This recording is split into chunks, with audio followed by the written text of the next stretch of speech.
What's going on, you guys? Welcome back to the SFS channel. My name's Gavin, and today I've got my fantasy football week 9 trade targets video with my buy low and sell high candidates for this week's NFL action.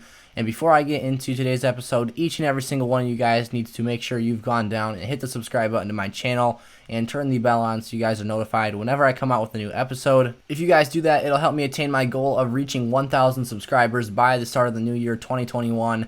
And if I'm able to do that, I will give away 10 draft guides to you guys here for free on the channel, just to show my appreciation for the support you guys have had for me and help develop me this community here on YouTube. So if you guys do that, it would mean a lot to me. It'd be really helpful. Help me help you guys out. And without further ado, let's hit the intro and get into the football.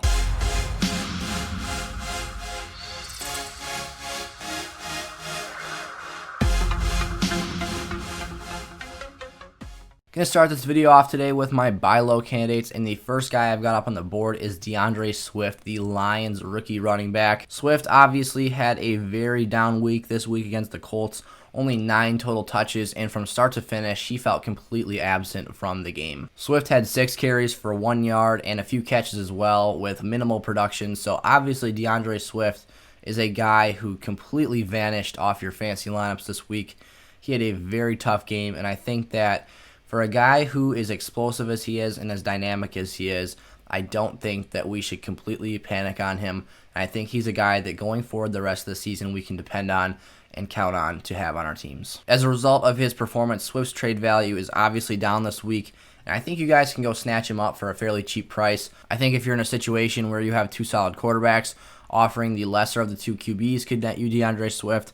I think there's a lot of possible outcomes to walk away with DeAndre Swift on your team. And as a guy who produces so efficiently and effectively in the passing game, not only in college but in the pros that we've seen here in little stints this season, I think DeAndre Swift has high fantasy value the rest of the year. I think he's a guy who has really nice upside. There was a garbage time touchdown from Darren Johnson that I think are going to get people riled up, but he's definitely not a guy I think you should be looking into. Swift is the back to own in Detroit this season. I think you guys need to be tossing offers out there. I think you can get him for a cheap price, like I said, and I think that he's someone who has sneaky upside the rest of the season. I've talked about Miles Sanders a lot this year, and I think that he's going to come back from his knee injury this week. He's a guy I really love the rest of the season. I have him as a mid-level RB1 the rest of the year. I think Miles Sanders is a league winner if you can get him on your roster the back half of this season. I think Miles Sanders, if he's able to stay healthy, is going to have a massive year and produce huge numbers the rest of the stretch of the way. So Miles Sanders is a must-target trade asset for me the rest of the way. And I think that this guy is going to bounce back from those injuries and have a really great season. You guys need to be going after him. You can get him for cheaper than ever right now, like I said. And Miles Sanders is a guy who can win your league. Very similar situation to Miles Sanders. A guy who's missed the last 2 games due to injury is Aaron Jones, who's been dealing with a calf strain. And I think that Aaron Jones, obviously, we all know that when he's on the field, he's a top 3 fantasy running back. He's so explosive, so dynamic. He gets high levels of work in the running and receiving game. So Aaron Jones in that Packers offense is fantastic. He's dynamic, and he is definitely the type of guy you want to go pick up right now. His price is going to be higher than Miles Sanders, but it is absolutely worth it. I think that Matt LaFleur has been waiting for Aaron Jones to be 100% before he lines him back up for the Green Bay Packers. But Aaron Jones, I see him on Thursday Night Football getting to that point against the 49ers. I think he might even struggle a little bit to get into a rhythm in that game, so maybe you wait until next week to go after Aaron Jones because his value might decrease even more. But Aaron Jones is definitely a guy you should go after. He's the type of player that can put you over the edge in your fantasy leagues. If you guys have a really deep roster, offer a handful of players for him. He's definitely a guy who is going to do you a great level of production in your starting lineups.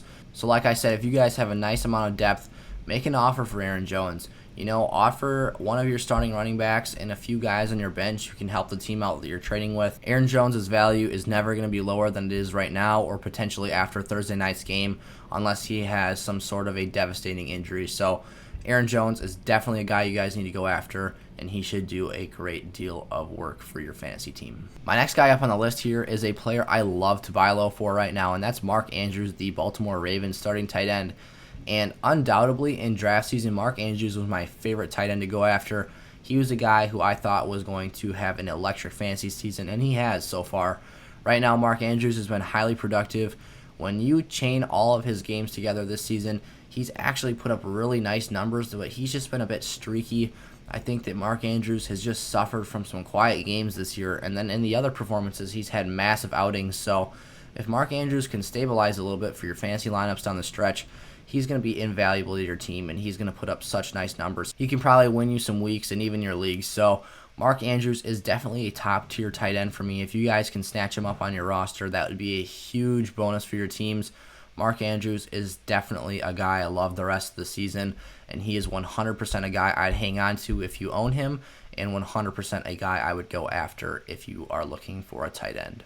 The next guy up for me here on the buy low list is Calvin Ridley, the Atlanta Falcons wide receiver.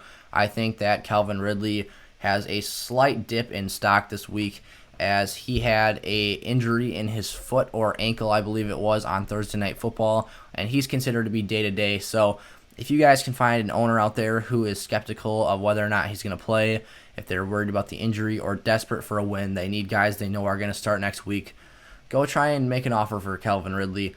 I think that he might have still a somewhat high price, but Calvin Ridley is definitely a guy who is going to see a little bit of a dip in that value to a team. So Calvin Ridley, go try and get him. He could put up massive numbers for you down the stretch this season. The Falcons are going to keep throwing the ball. They're going to keep getting the ball to their elite wide receivers, and Calvin Ridley is a great option in your fantasy lineups. This guy is another one of my favorites to buy low on this week in fantasy. DJ Moore is an outright elite talent for the Panthers offense, and he simply just had a quiet week on Thursday Night Football. We all, myself included, were expecting a massive game from DJ Moore against a Falcons secondary that is in tatters and has been playing poorly this season, but they really stepped up to the plate this week and they performed. They handled their business, but DJ Moore, I actually thought was the most impressive wide receiver on the field, despite Curtis Samuel's 2 touchdowns and being out-targeted and out-touched by Robbie Anderson, because DJ Moore, I watched that game, he was open almost the entire time. DJ Moore was running crossing routes and underneath routes, and he was wide open in man coverage. He had a lot of space in between himself and the defender, and he had a lot of room to run. It was just simply a matter of Teddy Bridgewater opted to go down the field to Robbie Anderson and Curtis Samuel because they were open on their guys farther down the field. So it was just a simple case of the other guys were deeper and there was going to be more air yards per target for those guys. There was just more of an opportunity for a big play out of those guys, and Teddy Bridgewater has actually shown the ability to throw the ball down the field this season. And then DJ Moore had 2 catches for 50-plus yards as well, and I think those were arguably the most impressive 2 catches of the entire game. DJ Moore's first catch was, I believe he caught the ball at around 5 to 7 yards, and he ran upfield for 13 and just laid a nasty stiff arm on a defender. He got out of bounds on the final possession of the game. It was ridiculous. DJ Moore is an absolute stud. And then later on that drive, 3rd and 17, Teddy Bridgewater made a desperation throw and just lofted it up down the field, and Teddy Bridgewater connected with Moore on an absolute strike for 46 yards, I believe. DJ Moore just mossed A.J. Terrell, the Falcons' first-round pick. Moore is nasty. He's a guy you guys need to go after. He's going to be a stud the rest of the season. You guys should not be worried about him. He's very talented. He just needs to get more work in that offense, and I think that against better teams where Teddy can't just air it out across the field, DJ Moore underneath is going to be a very reliable option for your teams. Another great option to buy low on this week is Justin Jefferson, the Vikings wide receiver. Justin Jefferson had another quiet game this week, 3 catches for 30-plus yards, and he really looked to have struggled on paper. But when you put this game into context for Justin Jefferson, it's actually very encouraging. This is a guy who I am really high on the rest of the year. I put him as a sell-high candidate earlier on in the season because he was putting up just freakishly ridiculous numbers, so I said he was a guy who you could probably flip for a high-level running back. But if you guys hung on to Justin Jefferson through that stretch, or if you guys went out and traded for him during that stretch, please hang on to him now. Do not bail and sell high on him now, because Justin Jefferson is still going to be a stud. On Sunday afternoon, Justin Jefferson was facing shadow coverage from Jair Alexander, the Packers' #1 cornerback, and Pro Football Focus's #1 rated corner as well this year. In the entire month of October, Jair Alexander had not allowed 1 catch to a single wideout all month long, and that includes guys like Calvin Ridley, who he held catchless on Monday Night Football.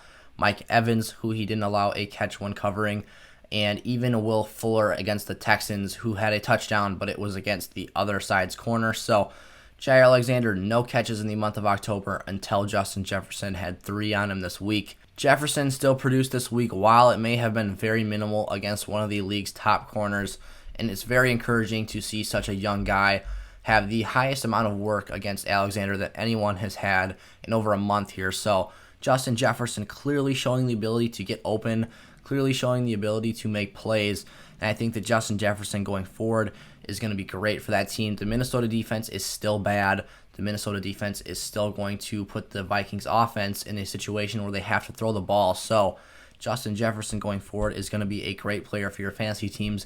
If you guys can capitalize off someone panicking on him from that 3.5-point game, go trade for him, and he's going to help you guys out a lot down the stretch. Darren Waller, another guy I think you guys can capitalize on this week. He had a really nice matchup in the Browns, who have not been known to cover the tight end well this season, and he just had a quiet performance.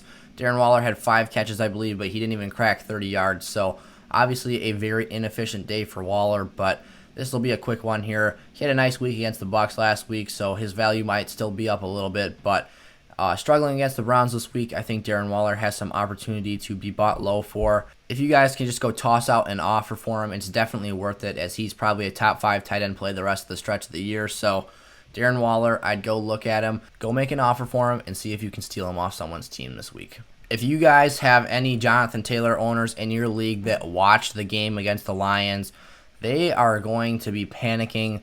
Jonathan Taylor did not look good against the Lions this week, who were supposed to be the 28th worst team against the run going into this matchup. So Jonathan Taylor had a plethora of carries in the first half and did almost nothing with them. JT was, in essence, benched after the first half of action. 11 carries for only 22 yards was his stat line that he put up as the lead back for the Colts this week. And then Jordan Wilkins came in and was far more productive, had far better fantasy value, and he was putting up a lot of points. I believe he scored as well. And then Nyheim Hines had that 3-catch performance where he went over 50 yards and had 2 scores. So Nyheim Hines and Jordan Wilkins clearly outperformed Taylor this week, but I am not too concerned about Taylor moving forward. Jonathan Taylor was a high investment for this team. He was their 2nd-round draft pick out of Wisconsin. He's the guy they want to run the football with on this team. He's the guy they want to get the majority of the touches to. Jonathan Taylor just has to produce, and I think that he has shown in his college days that he can certainly get that done. Taylor has been solid all year this season, and this is his lowest rushing outing since week 1 when he wasn't even the starter, where he had 22 yards as well. Since then, Jonathan Taylor has had 57 or more yards in each game this season on the ground, along with some receiving value sprinkled in there as well. JT is certainly someone you can trade for this week, especially because his backfield mates put up such nice numbers in contrast to his terrible performance, if we're being quite honest here. So Jonathan Taylor, definitely a guy you can capitalize on panicking owners this week. He's one of the more valuable running backs that you guys should be targeting, and I think that the rest of the season he can have some big lineup performances for you if you're able to pull off a trade this week. I actually tossed this into last week's video as a little bit of a precursor, but Ben Roethlisberger is a guy last week who I said that this week you guys should be having on your radar for a buy low candidate, a guy you should be trading for, and I think that the things played out perfectly. Now all Big Ben has to do is increase his fantasy value and perform well. Big Ben was a guy I said who struggled against the Titans with 3 turnovers. I said that he might struggle again this week against the Ravens, and he kind of did. And I think that Ben Roethlisberger, his value has just steadily kind of went down a little bit. He was probably a middle to late round quarterback pick for you guys, but if you guys are QB desperate, Big Ben is a cheap and very effective option for you guys going forward this season. Ben Roethlisberger, when you look at his weapons, has a very dynamic backfield. He's got some thunder and lightning with James Conner and Benny Snell. He's got some explosion in Anthony McFarland. And then does he ever have some wide receivers? Juju Smith-Schuster, Diontae Johnson, Chase Claypool, James Washington. The list just keeps going on and on. There's so many guys that can get the football to in this offense. It's very dynamic, and Ben Roethlisberger just has to be a ball distributor. Against solid matchups this year, Big Ben is going to be a top 12 QB play the rest of the way. He's got so many places he can go with the football. Ben Roethlisberger is a guy I love to go after this week in fantasy. If you are a quarterback needy team, I think Big Ben is certainly not going to have a high price at all, and he's definitely a guy that can help out lineups the rest of the year. In trades this week, Kenny Golladay is definitely a guy I like going after, but it has to be approached with some caution. You guys need to probably wait a little bit before you make a solid offer for Kenny G. I think that his hip injury that he sustained against the Colts is slightly concerning. I would be just a little bit worried about him. I tossed him in here because he was 0 for 4 on his targets prior to the injury, but once he sustained it, he never returned to play. So Kenny Golladay, a guy I'm definitely worried about going forward. I think that if he is able to show signs that he is potentially going to come back next week and play, or not going to miss significant time with that hip injury, definitely go after him and trade for him, because he struggled against a Colts defense that is very good against the pass. Where Kenny G excels in is deep balls down the field, where he wins contested and jump ball scenarios, and then down in the red zone when he can just box guys out and use his massive frame against guys. But Kenny G is just not able to do that against the Colts, because that is what they prevent you from doing. The Colts don't allow the big play. They play really smart defense, and they make you grind out drives. So Kenny Golladay, if he's able to be healthy and return to action next week, or at least if he's on pace to do so, I'd go make an offer for him. But like I said, if that hip injury is looking like it's going to be somewhat significant, I would shy away from this one and disregard Kenny Golladay. Diontae Johnson had a really poor performance this week, and he actually dealt with somewhat of a hamstring injury throughout this game that he sustained. But Diontae Johnson, not a guy I'm concerned about. I think this game was simply a product of a terrible matchup, a very difficult situation for me this week. I actually thought Diontae Johnson was going to thrive this week with the two boundary corners locking up Smith-Schuster and Chase Claypool, but Diontae Johnson was actually the guy who got the clamps put on him this week. And Diontae Johnson, obviously, like I said, 1 catch for 6 yards, not a very productive outing at all.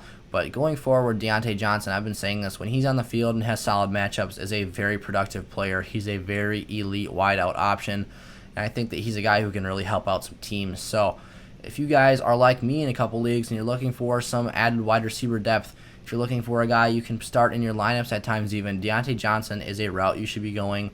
Diontae Johnson has some really nice upside. He plays just like that Antonio Brown role in that offense. I'm not saying he's as talented as AB was for that team, but he plays very similarly. They're very similar in stature for that offense, and they do a lot of the same things well. So Diontae Johnson has a high level of fantasy value for me the rest of the season. I would take the opportunity to go out and get him if you're able to. Now that we're done talking about Diontae Johnson, I'm finished up with my buy low players. So getting into my sell high guys now. This week, Josh Jacobs is yet again on my list. I've been preaching this and hammering this point home over and over and over again. Josh Jacobs needs to be sold on your fantasy teams. Josh Jacobs, 31 carries against the Browns, and I expected him to have a bounce back game this week, but 4.1 yards per carry. He had 128 yards, I believe it was. Josh Jacobs did not have a single reception, which is what is holding him back this season in fantasy. Josh Jacobs obviously has the volume to get it done. Josh Jacobs obviously has the talent to get it done. But the Raiders, just for whatever reason, they don't want to throw him the football. And that ultimately is what's holding him back this season. I think Josh Jacobs is certainly viable in standard leagues, but in PPR leagues, Josh Jacobs is just not cutting it. I know he was a lot of guys' first-round picks or high second-round picks, but Josh Jacobs is just not the volume guy for PPR leagues. Those receptions that he's missing out on are so incredibly valuable that it just kills what he could be in fantasy. And at this point in the year, the Raiders aren't going to flip the script and start throwing him passes every game. So Josh Jacobs is definitely a guy you can depend on as a floor player. But if you guys are trying to win that league championship, you guys need to move off him and go for someone with higher upside. I can't say it enough. Josh Jacobs, I love the guy. I love his talent. I want him to be that elite level producer. But without the receiving volume in his game, he just can't be. Another guy I can't hit the panic button hard enough on this season is Clyde Edwards-Helaire. I've got the sirens ringing and all of the alarms are going off to sell Clyde Edwards-Helaire. The Chiefs just simply aren't interested in running the football. It's not even a matter if they can or can't at this point. They just don't want to. They'd rather keep the ball in Pat Mahomes' hand and get it out to Tyreek Hill, Mecole Hardman, Travis Kelce, and even on occasion, Clyde Edwards-Helaire. But I've been saying this every week since Le'Veon Bell came onto that team. Every touch that Clyde was getting up until that point was so valuable, and he needed them because he wasn't being used as a workhorse back, that now when Le'Veon Bell comes in and only takes 9 total touches per game, Clyde Edwards-Helaire has just went through the floor in terms of his fantasy value. Only 6 carries for Clyde and 9 total touches, and they just weren't effective. The Jets were a team that they just steamrolled, and they ran over from the first snap of the game to the last, and the Chiefs didn't even try to run out the clock by running the football. They literally just don't want to. Clyde can be very productive in the passing game, and at times I think he's going to have nice performances, but he is not a dependable guy at all the rest of the season. I think he's a guy that you have to be extremely cautious about if you're going to have on your roster. And if he's on your roster, I'm going to tell you guys, you need to bail on him immediately. You guys need to move off of him. Him and Le'Veon Bell have just completely eaten their fantasy values alive. So if you guys can even package them and get them both off your team for someone more stable and providing more value for your lineups on a week-to-week basis, please do so, because these guys are a fantasy nightmare at this point, and they are not people I want anything to do with the rest of this season. Last week, Melvin Gordon's 2-fumble game against the Chiefs had me kind of worried about what that would mean for his touch count this week against the Chargers, and I think it definitely played a role into how the Broncos lined him up and used him this week. He still outtouched Phillip Lindsay. He had 8 carries to Phillip Lindsay's 6, but Melvin Gordon was clearly the less productive and less efficient back on the ground. Lindsay had over 80 yards rushing, and Melvin Gordon didn't even get to 30. He still outtouched Lindsay, but Lindsay was far more explosive and productive with his carries. So Melvin Gordon is a guy I'm worried about. He was going to have an absolutely miserable fantasy performance in PPR leagues if he did not have 6 catches, which he only took for 21 yards total with all 6 of those grabs. But if you guys are in a standard league and you had Melvin Gordon this week, you guys are feeling the pain right now. He did not get any yards for your teams, and he had a terrible game. So if you guys can salvage any value for Melvin Gordon on the trade market, I would do so. Go look to flip him for a guy like David Johnson or another RB2 who is just going to be more productive for your teams. I think there's plenty of guys who are going to have more production the rest of the season. Even a guy like DeAndre Swift, who was on my buy low list at the start of this video, is a guy I would offer Melvin Gordon for. I think he's going to struggle the rest of the season, and I think he's a guy I would like to move off of on my fantasy teams. At this point in the season, I don't even think it's fair to say Amari Cooper is a sell-high candidate. I certainly wouldn't classify him as a buy-low candidate either, though. Let me guys know in the comments down below what you guys think about Amari Cooper and what his value should be placed at going into Week 9. But for a guy I was saying sell high on the last few weeks, Amari Cooper absolutely went through the floor this week. 1 catch for 5 yards was all Cooper had to offer against the Eagles this week. Ben DiNucci was not able to get him the football at all. So Amari Cooper is a guy I'm extremely worried about the rest of the season. I don't think he's going to produce nice numbers, and I don't think he has much of a value in the trade market just because of that quarterback play for the Cowboys and how they're struggling offensively. I think there's definitely a case to be made out there where you guys can say Andy Dalton's coming back, and when that happens, Cooper's value is going to go up a little bit, but I think still then we're still not going to see the Cooper that you drafted or the guy you were hoping to have drafted when you went into the season. So Amari Cooper is just a really difficult fantasy case the rest of the year. Certainly, if you get a good offer for Cooper, take it, get him off your hands, but I'm not so sure that there's going to be that much of a market for him this week. Like I said, you guys, let me know in the comment section down below what you guys think about Amari Cooper, what you guys are seeing being offered for him in your leagues. Let me know what's going on in the trade market for you guys. I'm actually really interested to see what some of you guys have to say about Cooper, and I think that it could be a really interesting discussion. So go put that down, and let's move on to the next player. This next guy up is another guy who I don't necessarily think has a huge value on the trading market, but Cam Newton put up just enough points this week where if you have him rostered, I would try and move him. Newton scored 17 fantasy points in standard quarterback scoring. I think that Cam Newton was really saved by his rushing attack because he had a turnover late. He fumbled the football, but he had no passing touchdowns. So I think Cam Newton and that Pats offense is just something you want to move off the rest of the year. Like I said, Cam Newton is not a guy you're going to get anything crazy for in return, but if you can flip Cam Newton for a guy like Ben Roethlisberger, who I had on my buy low list earlier, I would definitely do that type of an option. He scored just enough points this week where he's salvageable and can be used as a trade asset, so I would do so and look to move off Cam Newton if you have him on your team still. He's definitely not going to be a top-level QB producer the rest of the year, but I don't think he's going to be complete garbage either. So I would look to move off Cam and exchange him for a player with more upside or a safer floor the rest of the year. This guy actually made my waiver wire pickup list yesterday, but Damien Harris is a guy who I think that for those of you who own him in your fantasy leagues can be used as a trading asset. Damien Harris is not a PPR play for me. He is a 100% standard league player, 16 carries for 102 yards and a touchdown against the Bills this week, and no catches for Harris. So if you guys have him in a PPR league, if he's rostered in your league, I think that I'm just going to hammer this point home again as the Pats are just not an offense you want to invest in. So if you guys can capitalize on that really nice performance and move off of him for someone with higher receiving volume or more upside, I would definitely do so. Damien Harris is looking like a very productive guy in standard leagues, but the Pats are just going to have those down days offensively. 2-5 record is mainly attributed to their poor offensive performance. So the Pats just simply aren't the guys you want to lay it on the line for in your fantasy league every week, and guys you're depending on to bring home the win. So Damien Harris, I'm moving off of him if he's rostered in your leagues, especially in PPR formats. Otherwise, go pick him up off the waiver wire and use him as an asset that way. And then my final sell high candidate this week is Rob Gronkowski, the Tampa Bay Bucks tight end. Gronk is starting to somewhat look like the guy that we were used to once seeing for the Pats. Clearly, he's had a bit of a physical decline. He's not that dominant anymore, and he's not as fast and physical. But Gronk is definitely a guy with elite frame, elite size, and the football savvy to make huge plays happen. But this is simply a product of the Bucks having so many mouths to feed in Tampa that I think that everyone this week, or at least in week 9, is going to start to see a little bit of a trend down in their targets and their overall usage. So Gronk, especially being a touchdown-dependent guy as it is, being a big play red zone guy and a dependent guy on scoring the football, I think Gronk comes down a little bit in terms of his value the rest of the season. I think the guys to own in Tampa are Antonio Brown and Chris Godwin. I think that Mike Evans is kind of fall off the radar the rest of the year, and I think Gronk might see a little bit of decline in his play as well.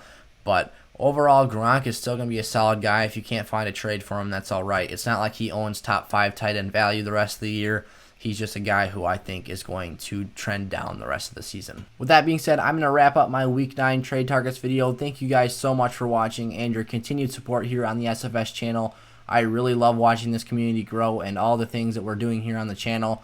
I cannot wait to see where we're going to go the rest of this season and where this crazy journey is going to take us. So thank you guys for watching. I'll see you guys next time. Peace out.